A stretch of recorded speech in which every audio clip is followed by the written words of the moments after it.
Nikolai Bernstein, an eccentric adventurer labeled as insane for believing in the heart of the sky, a deity responsible for lifting the earth from the sea and giving birth to man.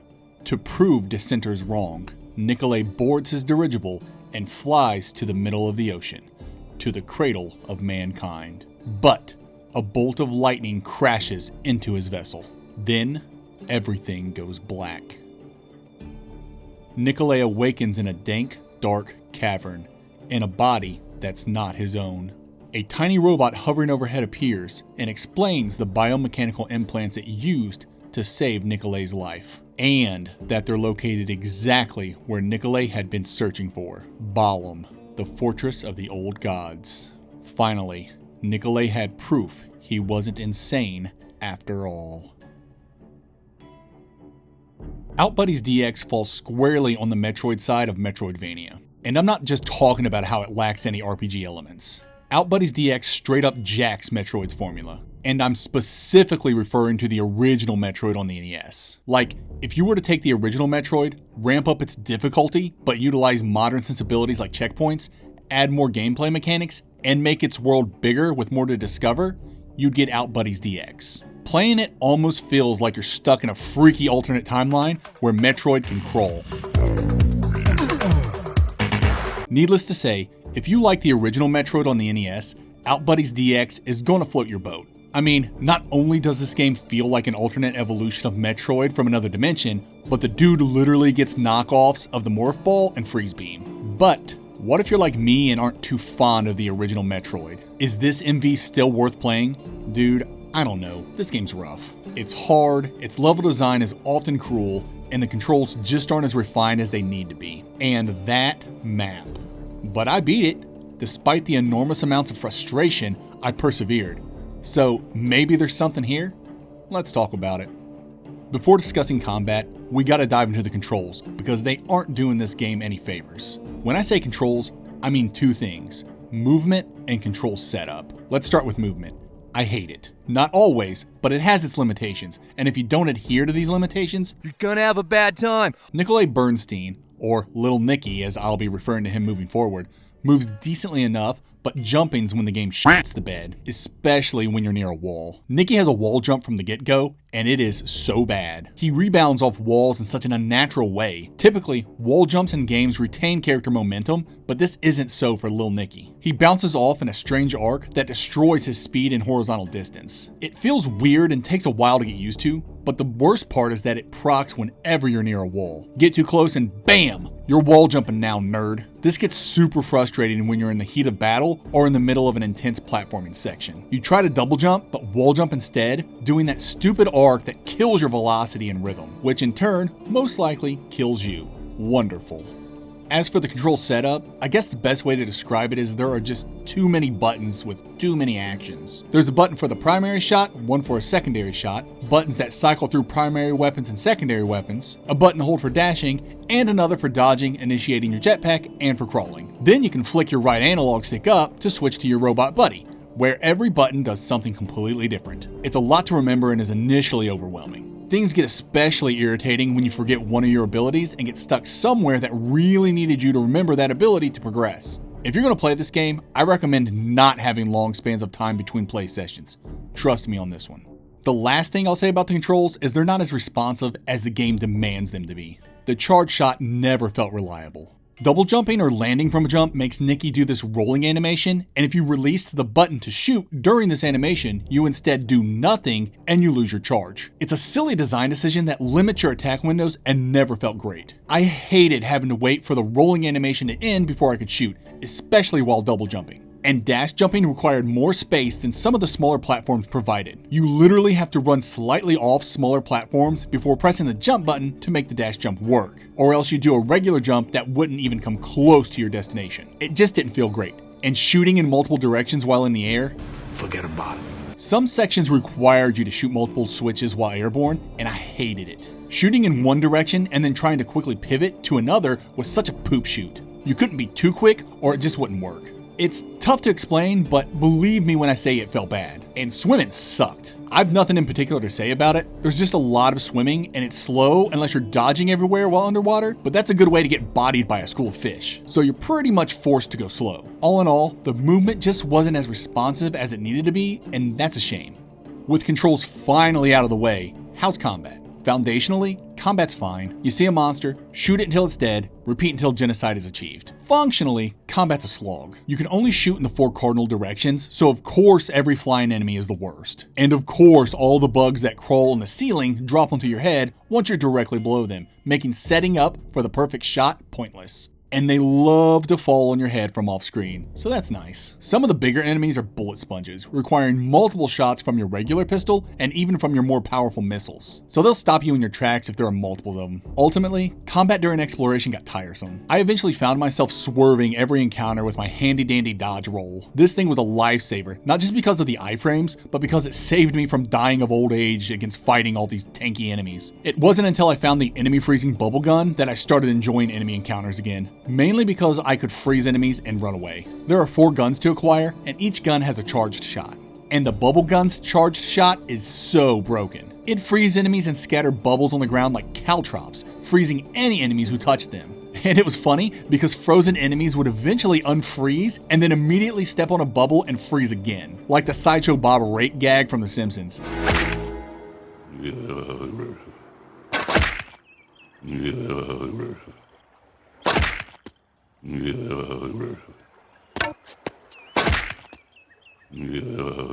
It never got old. This brings us to the abilities Nikki gets to open up the map. Like Samus's freeze beam, the bubble gun turns enemies into platforms, allowing little Nikki to reach greater heights. He also gets a double and triple jump, the previously mentioned jetpack, and some rolly move that lets you stick to walls, and I'll just put on the screen because it's hard to describe, but it is awesome. Like Samus, Nikki can also open certain doors with his weapons. But unlike Samus, Nikki has friends. Enter our robot buddy. Buddy? I don't really know his name. Buddy's probably fine. Anyway, you can switch to Buddy with a flick of the right analog stick and make him do all kinds of things. Or you could play co-op and have a friend be Buddy. Good luck finding someone who will play Outbuddies DX with you.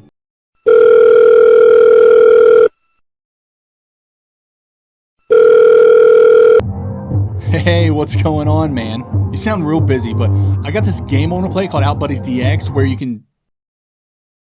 Oh, okay, man, I'll talk to you later, I guess. Switching to Buddy's a pretty cool mechanic. Though cumbersome at first, it was ultimately executed well and added a lot to the game. As Buddy, you can't hurt anything, but you're invincible, making him perfect for scouting ahead. He can also scan things to provide hints or unveil hidden passages, as well as move large objects to solve puzzles or for little Nikki to climb onto. But Buddy's most interesting and nebulous mechanic is his ability to steal Axiom Verge's address disruptor. Remember the glitch gun in Axiom Verge and how you could shoot it at enemies to change their behaviors? Buddy does that too, but with like a slingshot or some shit. Apparently, Buddy flings a seed into enemies that alters their DNA or something. Anyway, depending on Buddy's hacking level, something we'll dive into later, he can alter enemies to do wacky things like becoming moving platforms, shooting healing items instead of bullets, or explode and die. It works well enough, but it's unpredictable. Not all enemies could be hacked, and the results of hacking were never consistent among enemy types. In one area, a flying enemy becomes an elevator, but in another area, that same enemy either can't be altered or, when altered, blows up instead. I think the hacking mechanic would have been better and more impactful if there was consistency, or at least to make it somewhat predictable, like Axiom Verge did. An obnoxious side effect that comes with this mechanic is that enemies respawn upon re-entering rooms because sometimes progression was dependent on altering enemies. If you mess up hacking or kill the enemy,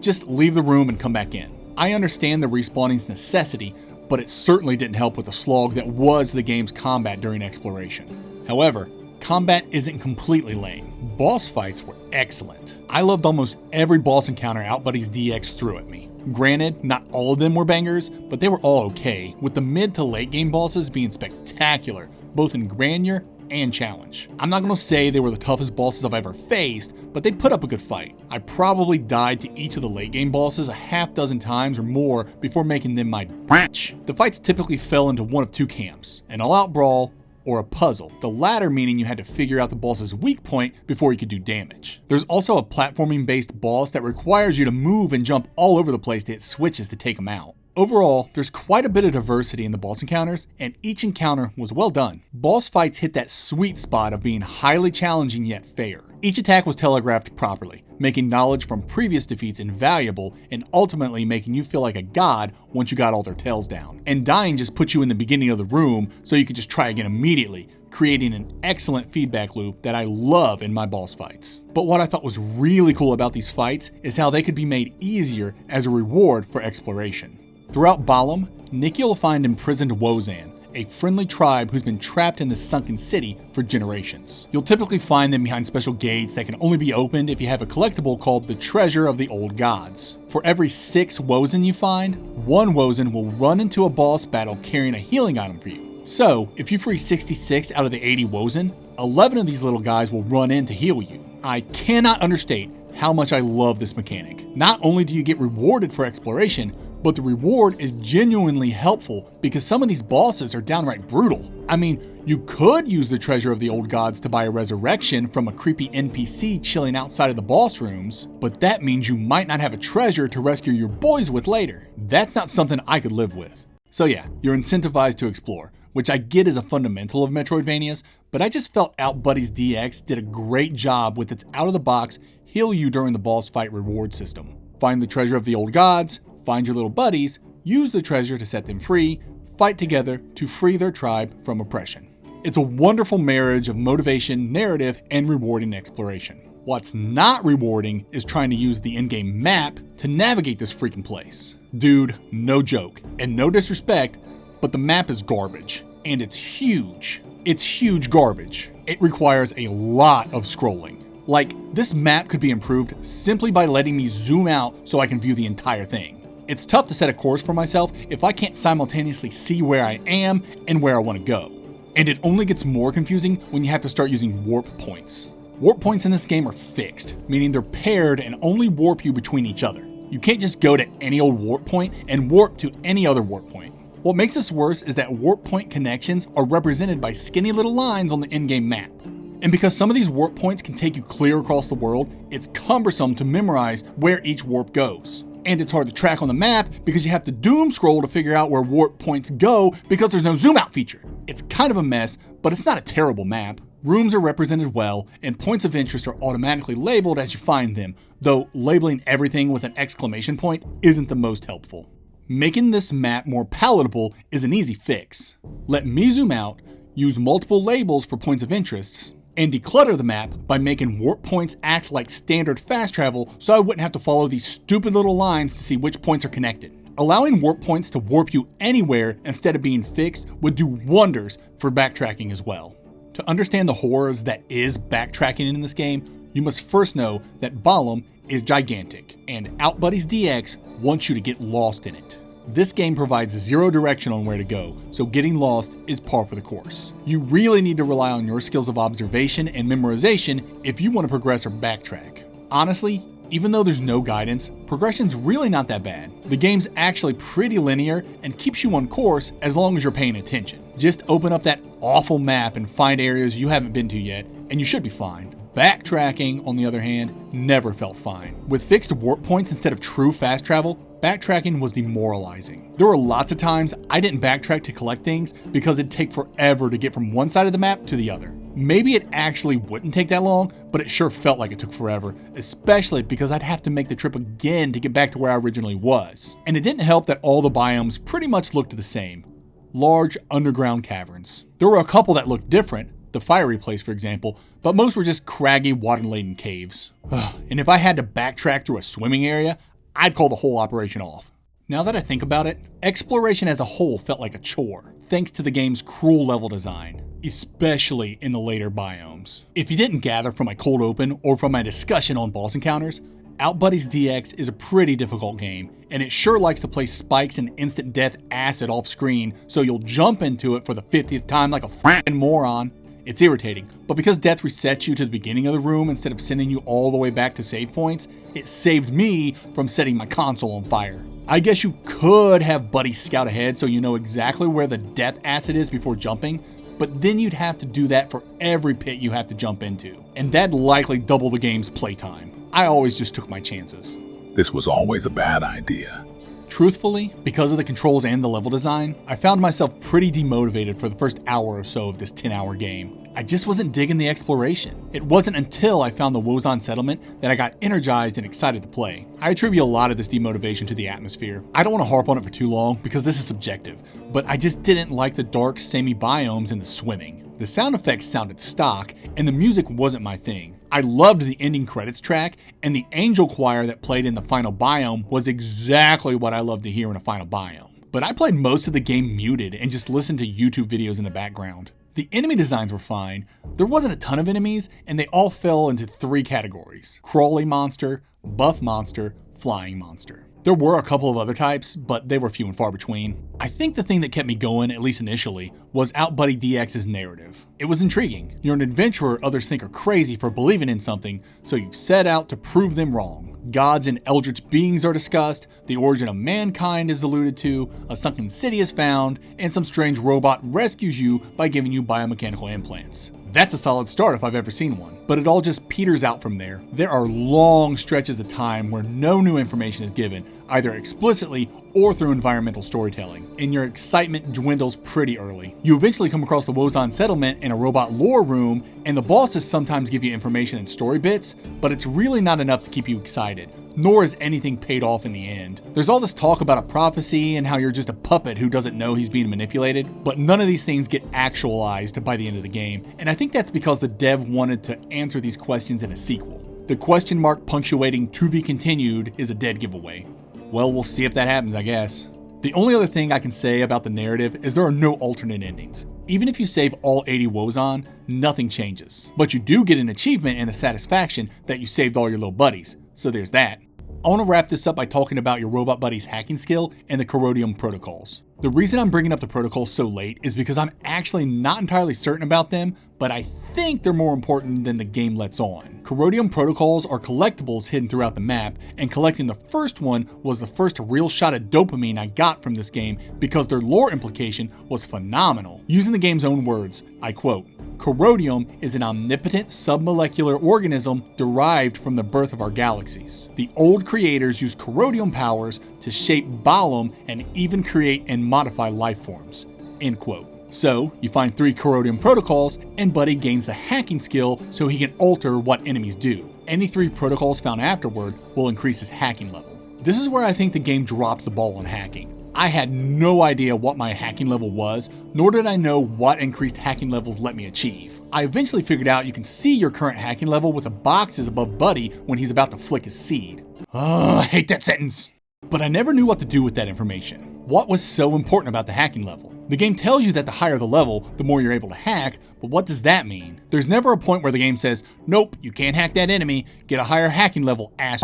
I'm sure that scenario exists, but I'd never know because I guess my hacking level was always sufficient. And I think that's my issue. Hacking should have been a bigger deal in this game. I should have come across situations where I was cognizant that I needed to improve my hacking to progress. It would have made the hacking more impactful, especially because hacking becomes obsolete once you unlock the jetpack, triple jump, and that rolly move. Who cares about turning enemies into platforms when I can fly and roll everywhere? There's only one instance when hacking is highly impactful to the narrative and progression, and that's when you initially unlock it. In fact, there's a point early on where the game comes to a grinding halt if you haven't unlocked hacking yet. Pro tip. You'll need to find all 3 Corrodium protocols in the beginning area in order to have an NPC appear in this location to teach you about hacking. You're never told you're supposed to find 3 protocols at this point, and you're never told to go here once you find all 3. I've never felt more lost in a modern video game than I did at this moment. I didn't know what to do, so I backtracked. What else was I supposed to do? I eventually found the 3rd protocol I missed and unlocked hacking, and if not for my uncanny Metroidvania intuition and the large objective symbol on the map, I don't think I'd have ever found the NPC mysteriously spawning here to help me progress. There's zero hand-holding for this part. You either find all 3 protocols before this point, or you're out of luck. The game doesn't say you need to find them, nor does it tell you where they are. As confusing and frustrating as this part sounds, I actually liked it. It took me back to my good old NES days. I enjoy feeling completely lost and relish in the lostness' cruel and unusual punishment because that punishment makes the satisfaction of discovery that much more satisfying. And isn't that satisfaction of discovery what MVs are all about? I completely acknowledge that this sounds weird and that obtuseness of this caliber could be off-putting to most gamers. And that's fine. Not everything's for everyone. I'm cool with being a masochistic weirdo.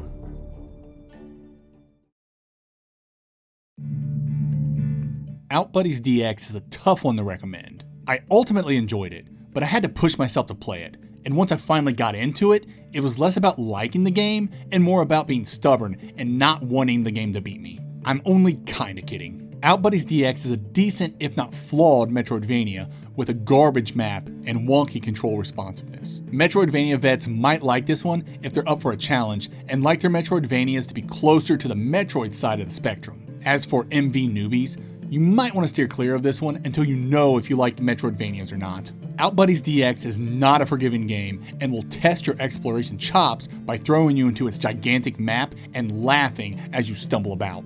In the end, I think Outbuddies DX is worth playing for the most enthusiastic of Metroidvania enthusiasts. But if you're just a casual MV player, this game might drive you to madness faster than Cthulhu ever could.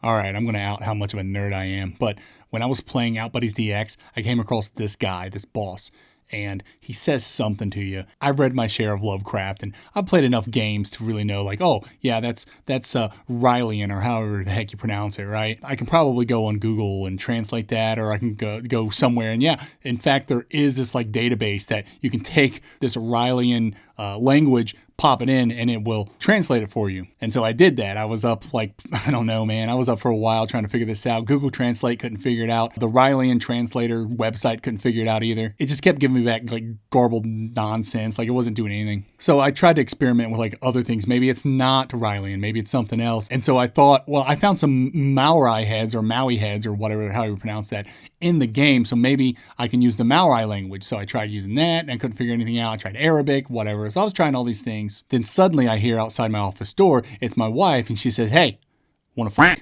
And I was like, "Yup." And I just left everything open and just left, you know? So anyways, I give my wife the best 20 seconds she's had that night, I'm sure. And we're laying there, and she says, "What were you doing in your office?" And I told her everything I just said. You know, I was trying to translate this thing from the game, and I was going to all these websites trying to figure it out. And she just like dead ass looks at me and goes, "If I knew you were doing all that nerdy crap, I wouldn't have f***ed you."